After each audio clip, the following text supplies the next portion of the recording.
어디 감히 내 피 같은 돈 100억을 들고 튀어! 안녕하세요. 여러분은 평생 모은 돈이 하루아침에 사라진 사실을 알게 되면 어떻게 하실 건가요? 여기 평생 모은 피 같은 돈 100억과 함께 아내도 함께 사라진 남자가 있습니다. 과연 편지 속에 남겨진 진실은 무엇이고 아내는 어디로 사라진 걸까요? 이야기 시작하기 전 채널로 들어오셔서 무료로 하실 수 있는 구독, 알림, 좋아요 부탁드려요. 내 남편은 내가 밥 먹는 소리조차 아까워하던 사람이었습니다. 30해를 넘게 같이 살면서도 단 한 번도 따뜻한 국 한 그릇 마음 편히 먹어본 기억이 없네요. 평생을 성실함 하나로 중소기업을 일궈온 강진호 씨. 그는 자수성가한 영웅이었지만 집안에서는 지독한 폭군이었습니다. 그런데 어느 날 아침 그 평온하던 폭풍 전야가 깨졌습니다. 오전 7시 평소라면 식탁 가득 김이 모락모락 나는 찌개 냄새가 거실을 채워야 했지요. 하지만 집안은 묘한 냉기만 흐르고 있었습니다. 진호 씨는 텅 빈 식탁 위에서 하얀 봉투 하나를 발견했습니다. 찾지 마세요라는 짧은 낙서 같은 글자 뒤로 그의 전 재산과 다름없는 현금 100억 원이 감쪽같이 사라진 사실이 확인되었습니다. 아내 이명숙 씨는 평소 시장에서 1,000원 한 장 깎는 것을 낙으로 삼던 여자였습니다. 그런 그녀가 어제 오후 시중은행의 개인 금고를 열고 현금 100억 원을 모두 인출해 사라졌다는 보고를 받은 진호 씨는 뒤통수를 망치로 맞은 기분이었습니다. 30년을 그림자처럼 살던 여자가 어떻게 이런 대범한 일을 벌였을까요? 진호 씨는 분노에 차서 거실 바닥을 뒹구는 아내의 낡은 앞치마를 걷어찼습니다. 내 피 같은 돈 100억을 들고 튀어? 그럴 배짱도 없는 여자잖아. 하지만 금고 속에 보관했던 비자금 장부까지 사라진 걸 알게 되자 그의 등 줄기에는 식은 땀이 흘렀습니다. 이 돈은 단순한 생활비가 아니었습니다. 평생 남몰래 모아온 회사의 은밀한 생명줄이었거든요. 아들 현우는 실종된 어머니보다 사라진 100억의 행방에 더 예민하게 반응했습니다. 아버지, 엄마가 미쳤나 봐요. 그 돈이 어떤 돈인데 그걸 다 들고 나가요? 아들의 외침은 진호 씨의 가슴에 비수처럼 꽂혔습니다. 자식에게 돈의 가치만 가르친 자신의 뒷모습이 아들을 통해 투영되었기 때문입니다. 오후 4시 진호 씨는 아내의 화장대 구석에서 낡은 수첩 하나를 찾아냈습니다. 그 속에는 남편도 모르는 아내의 낯선 일상들이 빼곡히 적혀 있었지요. 오늘도 그는 화를 냈다. 내가 산 오이가 비싸다며 식탁을 엎었다. 가슴에 응어리가 진다. 숨이 막혀온다. 글자마다 얼룩진 눈물 자국이 수십 년의 세월을 대변하고 있었습니다. 진호 씨는 평소 아내가 자주 들렀다는 문화센터로 향했습니다. 하지만 그곳 직원은 명숙 씨가 그곳 학생이 아니라고 말했습니다. 대신 그녀가 매주 목요일마다 호스피스 병동을 찾았다는 충격적인 사실을 전해줍니다. 그분 항상 제일 낡은 옷을 입고 오셔서 가장 힘든 환자들 발을 씻겨주셨어요. 진호 씨는 정신이 아득해졌습니다.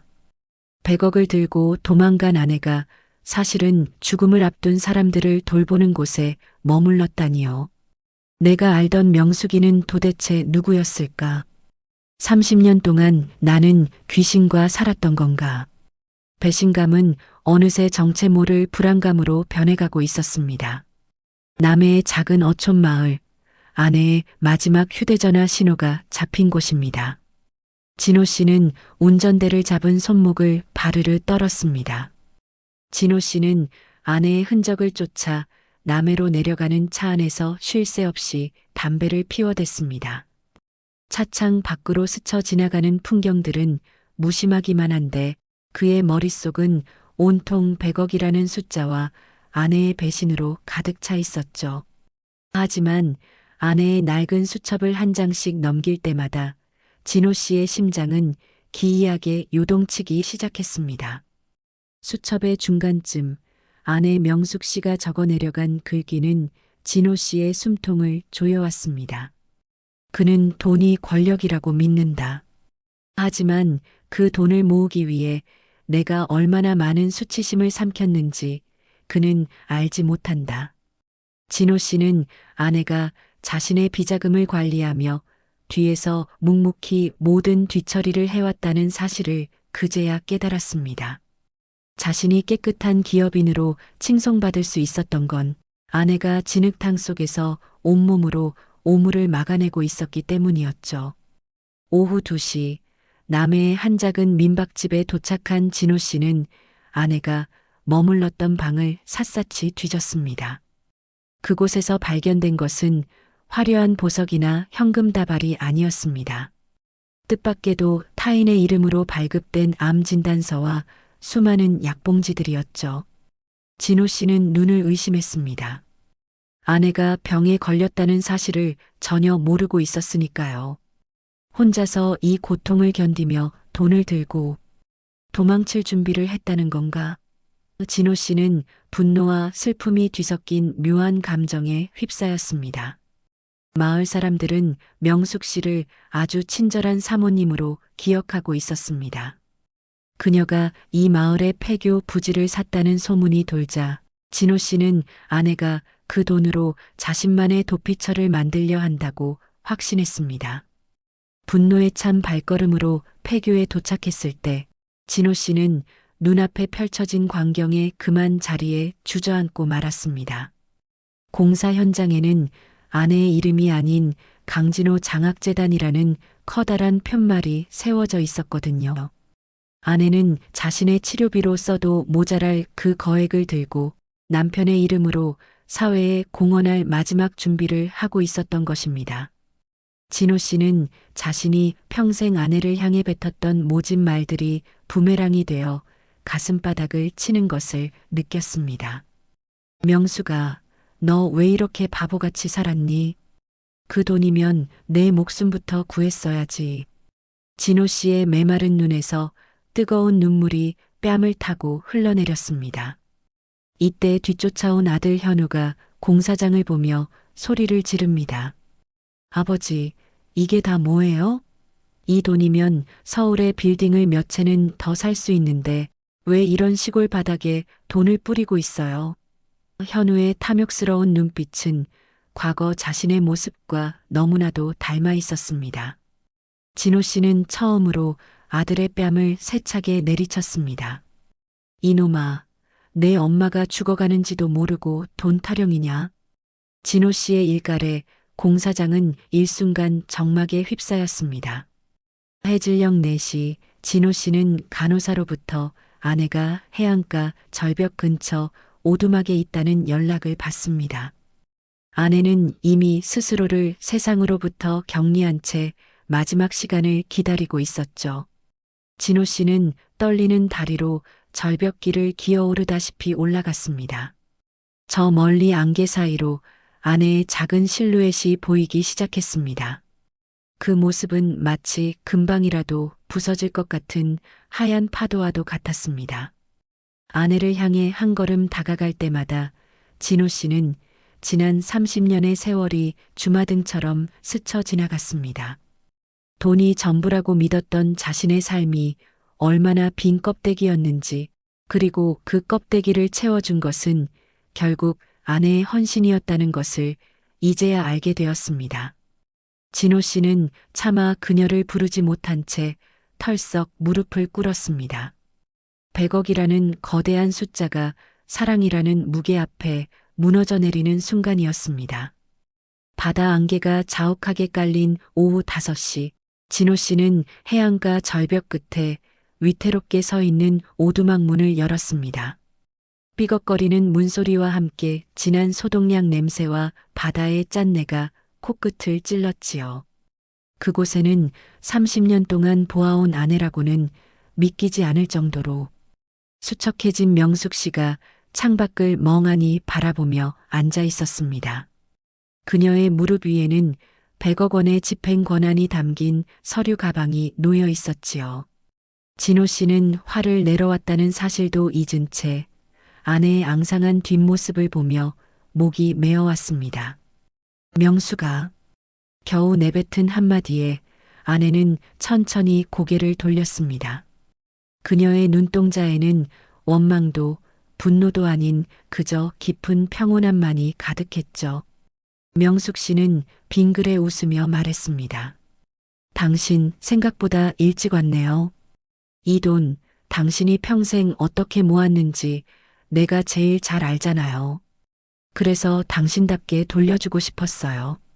명숙 씨가 내민 서류에는 100억 원의 상세한 용처가 적혀 있었습니다.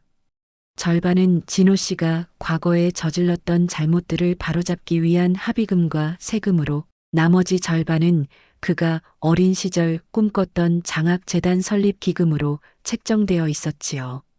아내는 남편이 평생 짊어지고 살았던 죄책감의 무게를 대신 덜어주기 위해 이 거사를 준비했던 것입니다. 정작 본인을 위한 치료비는 단 한 푼도 책정하지 않은 채 말이죠. 이때 문을 거칠게 열고 들어온 아들 현우가 서류 가방을 낚아채려 했습니다. 엄마, 제정신이에요? 이 돈이면 우리 가족 대대손손 먹고 살 수 있는데 왜 남 좋은 일을 시켜요? 현우의 악에 받친 목소리가 작은 오두막을 울렸습니다. 진호 씨는 아들의 손목을 꽉 쥐고는 불같은 호통을 쳤습니다. 이 돈은 내 것이 아니다. 내 어머니의 목숨값이고 내 비루한 인생을 씻어줄 마지막 기회란 말이다. 진호 씨는 아내 앞에 무릎을 꿇고 그녀의 거친 손을 잡았습니다. 손목에는 자신이 첫 월급으로 사주었던 낡은 머리끈이 여전히 묶여 있었지요. 명숙 씨는 가쁜 숨을 몰아쉬며 진호 씨의 뺨목을 만졌습니다. 당신, 이제 돈 걱정 말고 잠 좀 편하게 자요. 내가 줄 수 있는 마지막 선물이에요. 그 말은 진호 씨의 심장을 갈기갈기 찢어놓는 고백이었습니다. 어느덧 6시가 지나 사방에 어둠이 깔리고 파도 소리는 더욱 거세졌습니다.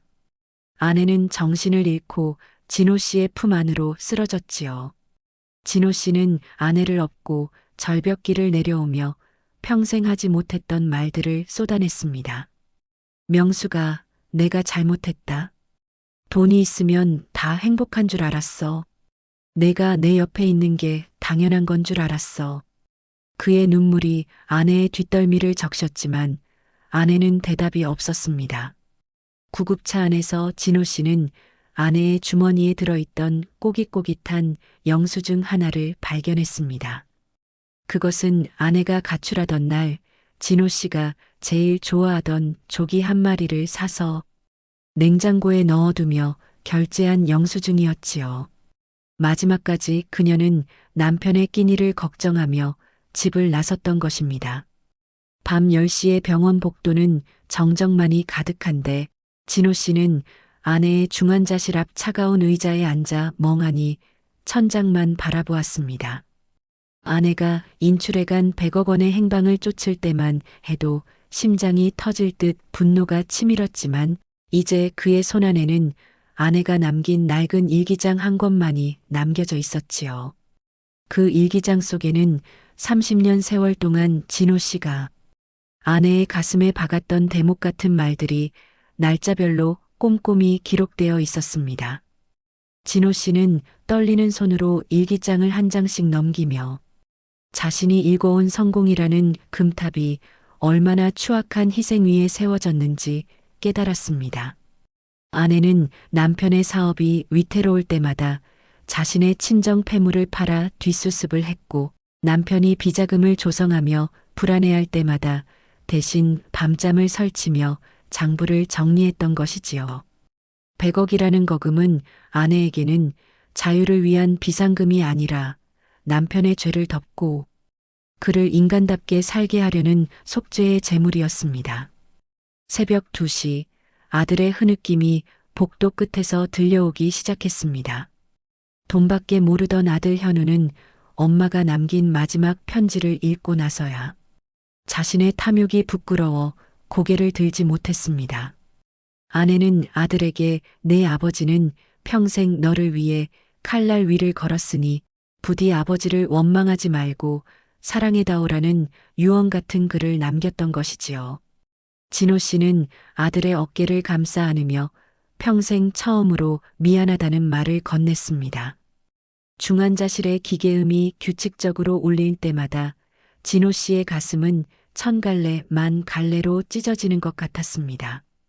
그는 아내의 면회 시간에 들어가 그녀의 거친 손을 잡고 밤새도록 고해성사를 이어갔습니다. 명수가 내가 그깟 100억 때문에 당신을 의심했어. 당신이 내 옆에 있는 게 세상에서 가장 큰 재산인 줄도 모르고 나는 참 어리석었어라며 목 놓아 울었습니다. 아내는 의식이 없는 중에도 남편의 목소리를 들었는지 손가락을 미세하게 까닥거렸지요. 오전 7시 창밖으로 차가운 새벽빛이 비치기 시작할 무렵 담당 의사가 조심스럽게 다가왔습니다. 아내의 상태는 이미 손을 쓸 수 없을 만큼 악화되었고 이제는 마지막 인사를 준비해야 한다는 사형 선고 같은 통보였습니다. 진호 씨는 아내의 귀에 대고 속삭였습니다.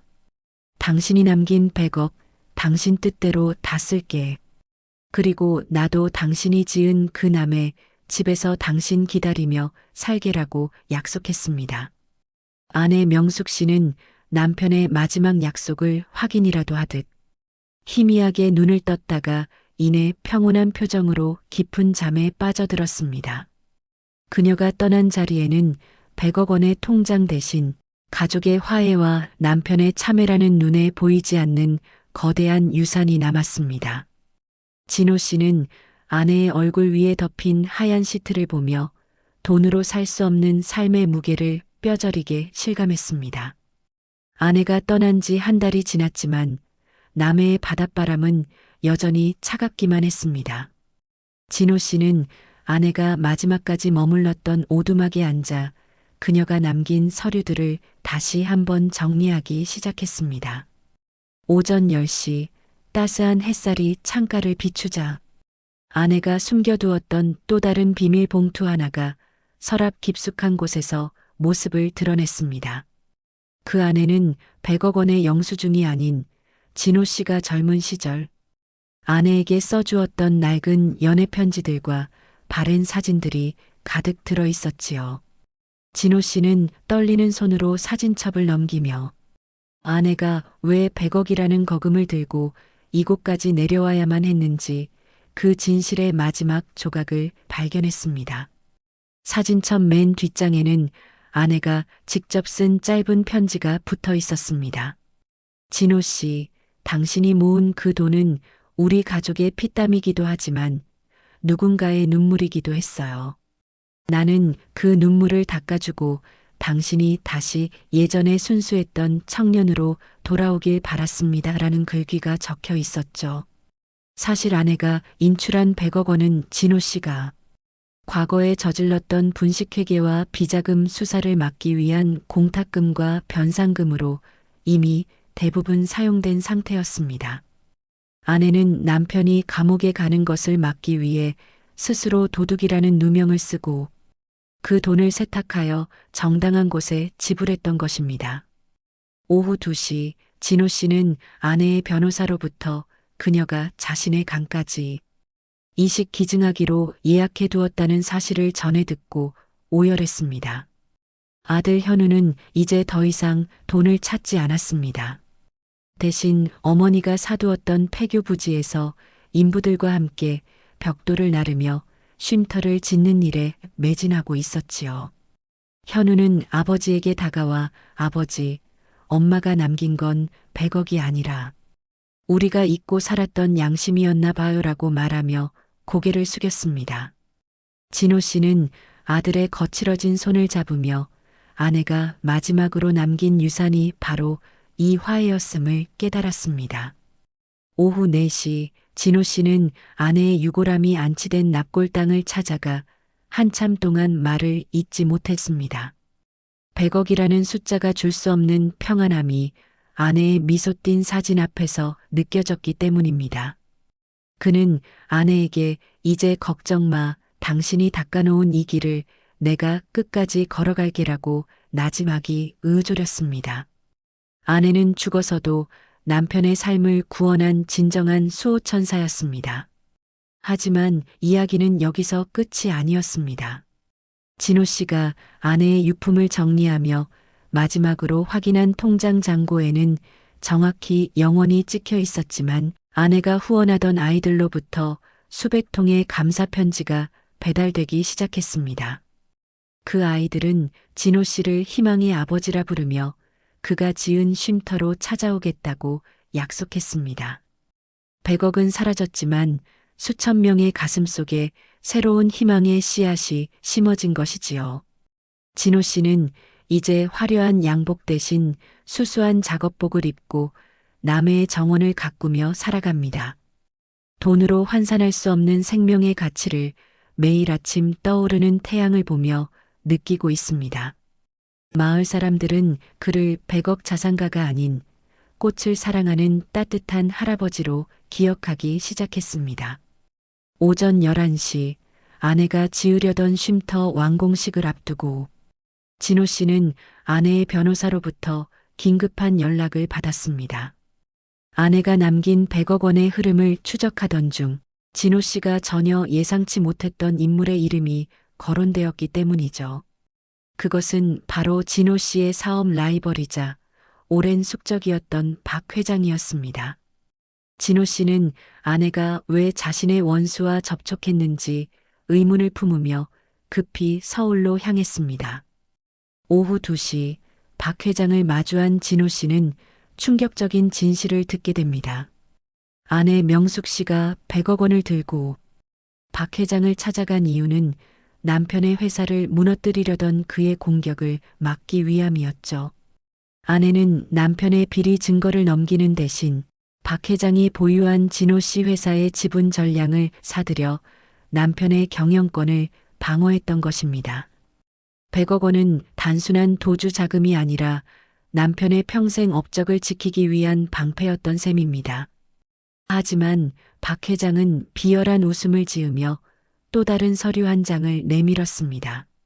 명숙 씨가 지분을 넘겨받는 조건으로 자신의 신체, 포기각서와도 같은 고액의 생명보험 수익자를 박 회장으로 지정했다는 사실이었죠. 진호 씨는 아내가 자신의 목숨값으로 회사를 지켰다는 사실을 깨닫고 심장이 멈추는 듯한 고통을 느꼈습니다. 아내는 남편을 살리기 위해 사채보다 무서운 거래를 했던 것이지요. 오후 4시 진호 씨는 박 회장의 사무실을 나오며 아내의 일기장 마지막 장에 숨겨진 글귀를 다시 읽었습니다. 진호 씨, 돈은 사람을 변하게 하지만 사람을 살릴 수도 있어요. 나는 당신이 돈의 노예가 아닌 주인이 되길 바랍니다. 아내는 자신이 희생함으로써 박 회장의 탐욕까지도 잠재우려 했던 것입니다.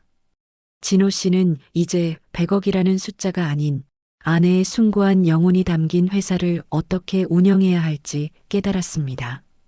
반전은 여기서 끝이 아니었습니다. 박 회장은 돌연 마음을 받고 아내가 지정했던 보험금을 모두 진호 씨의 장학재단에 기부하겠다는 의사를 밝힙니다. 아내의 진심 어린 편지가 평생 독사 같았던 박 회장의 마음마저 움직였던 것이지요. 명숙 씨가 제게 보낸 편지에는 돈보다 귀한 것이 무엇인지 적혀 있었습니다. 그분에게 졌습니다. 박 회장의 말에 진호 씨는 참았던 눈물을 터뜨렸습니다. 저녁 6시 남해로 돌아오는 기차 안에서 진호 씨는 창밖의 노을을 바라보며 나지막이 속삭였습니다. 명수가 내가 세상을 바꿨구나. 나뿐만 아니라 그 지독한 박 회장까지도 말이야.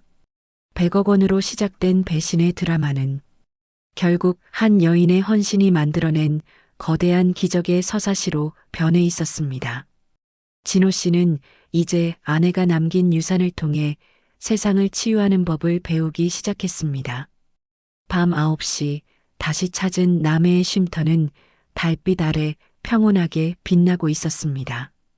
진호 씨는 아내의 위패 앞에 박 회장이 기부한 증서를 놓으며 조용히 고개를 숙였습니다. 돈은 사라졌지만 그보다 강한 용서의 힘이 온 마을을 감싸 안고 있었지요. 아내가 사라진 지 49일째 되는 날, 진호 씨는 비로소 아내를 진정으로 보내줄 준비가 되었습니다. 오전 9시 진호 씨는 아내의 쉼터 서재에서 그녀가 마지막으로 남긴 낡은 녹음기 하나를 발견했습니다. 떨리는 손으로 재생 버튼을 누르자 이미 세상엔 없는 아내 명숙 씨의 고운 목소리가 정적을 깨고 흘러나왔죠. 아내는 담담한 목소리로 100억 원의 마지막 용처를 고백하고 있었습니다. 사실 그 돈은 진호 씨가 과거에 뇌물로 사용하려 했던 비자금이었고 아내는 남편이 그 죄책감에 평생 짓눌려 사는 것을 차마 볼 수 없었다고 말합니다. 오후 2시 진호 씨는 녹음된 아내의 지시에 따라 정원 가장 깊숙한 곳 아내가 평소 아끼던 수국 나무 아래를 파기 시작했습니다. 그곳에서 나온 것은 100억 원의 돈뭉치가 아니라 진호 씨가 젊은 시절 아내에게 선물했던 낡은 은가락지 하나와 수십 통의 편지 묶음이었습니다. 아내는 편지를 통해 100억 원은 이미 법적 처리가 완료되어 세상의 눈물을 닦는 데 쓰였으며 진정으로 진호 씨가 되찾아야 할 것은 돈이 아닌 자신에 대한 사랑이었다는 사실을 일깨워 주었습니다. 오후 4시 진호 씨는 아들이 가져온 신문을 보고 경악을 금치 못했습니다.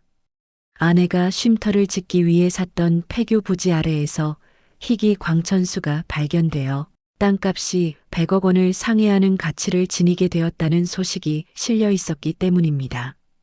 아내는 알고 있었던 걸까요? 아니면 하늘이 성실하게 살아온 그녀의 마지막 희생에 응답한 걸까요? 하지만 진호 씨는 그 땅을 팔지 않기로 결심했습니다. 그 땅은 이미 돈으로 환산할 수 없는 수많은 노인과 아이들의 안식처가 되었으니까요. 저녁 7시 쉼터의 전등이 하나둘 켜지기 시작하자 진호 씨는 아내의 위패 앞에 서서 마지막 인사를 건넸습니다. 아내는 100억 원이라는 탐욕의 미끼를 던져 남편을 이 외딴 마을로 불러들였고 결국 그를 돈의 구렁텅이에서 건져 올린 것이었습니다. 진호 씨는 이제야 아내의 큰 그림을 이해하며 뜨거운 눈물을 흘렸습니다. 돈은 사라졌을 때 비로소 그 가치가 증명된다는 아내의 가르침이 가슴 깊이 새겨지는 순간이었습니다. 아내가 떠난 지 어느덧 1년이라는 시간이 흘렀습니다. 남해의 해안가 언덕에 자리 잡은 쉼터에는 이제 아침마다 노인들의 웃음소리와 아이들의 활기찬 노랫소리가 가득합니다. 오전 9시 진호 씨는 아내가 생전에 가장 좋아했던 하얀 수국 한 다발을 품에 안고 정원을 가로지릅니다. 그의 발걸음은 1년 전 아내를 찾으러 이곳에 내려왔을 때의 조급함과 분노 대신 깊은 바다와 같은 평온함이 깃들어 있습니다. 진호 씨는 정원 한가운데 세워진 작은 비석 앞에 섰습니다. 비석에는 이명숙, 세상에서 가장 부유한 사랑을 남기고 가다라는 문구가 새겨져 있지요. 그는 비석을 손수건으로 조심스럽게 닦아내며 지난 1년간의 일들을 도란도란 들려줍니다. 아들 현우는 이제 제법 능숙한 손길로 쉼터의 살림을 도맡아 하고 있고 탐욕으로 가득 찼던 그의 눈빛은 이제 타인을 배려하는 온화한 빛으로 바뀌었습니다. 오후 2시 쉼터 개교 기념일을 맞아 마을 잔치가 열렸습니다. 진호 씨는 아내가 남긴 낡은 앞치마를 두르고 직접 국수를 삶아 대접합니다. 한때 100억이라는 숫자에 집착하며 타인을 멸시했던 그의 손은 이제 사람들에게 따뜻한 온기를 나누어주는 축복의 손이 되었습니다. 사람들은 진호 씨를 100억 할아버지라고 부르며 따르지만 그 의미는 예전처럼 돈이 많다는 뜻이 아니라 100억 명의 사랑을 가진 사람이라는 뜻으로 변해 있었지요. 오후 4시 진호 씨는 언덕 위 벤치에 앉아 수평선을 바라봅니다. 그때 아내가 생전에 그토록 좋아했던 낡은 라디오에서 익숙한 선율이 흘러나옵니다. 진호 씨는 주머니에서 아내의 유품인 은가락지를 꺼내 손에 꼭 쥐었습니다. 100억 원이라는 거대한 폭풍은 지나갔지만 그 자리에 남은 것은 깨지지 않는 가족의 신뢰와 자신을 용서하는 법이었습니다. 아내는 돈이라는 허상을 통해 진호 씨에게 실제하는 행복의 길을 안내하고 떠난 것이지요. 해질녘 6시 황금빛 낙조가 쉼터 전체를 감싸 안을 때 진호 씨는 바다 너머에서 들려오는 환청에 미소 짓습니다. 진호 씨, 이제 정말 부자가 되었네요. 라는 아내의 목소리가 바람결에 실려온 것만 같았습니다. 진호 씨는 이제야 비로소 깨달았습니다. 인생의 진정한 가치는 통장의 잔고에 있는 것이 아니라 내가 떠난 뒤 누군가의 가슴 속에 어떤 기억으로 남느냐에 있다는 사실을요. 진호 씨는 천천히 자리에서 일어나 집으로 향하는 노인들의 뒷모습을 흐뭇하게 바라봅니다. 100억 원과 함께 사라졌던 아내는 사실 진호 씨의 잃어버린 양심과 사랑을 되찾아주기 위해 잠시 자리를 비운 것이었습니다. 이번 이야기는 어떠셨나요? 더 좋은 이야기로 찾아뵐 테니 구독과 좋아요 부탁드려요.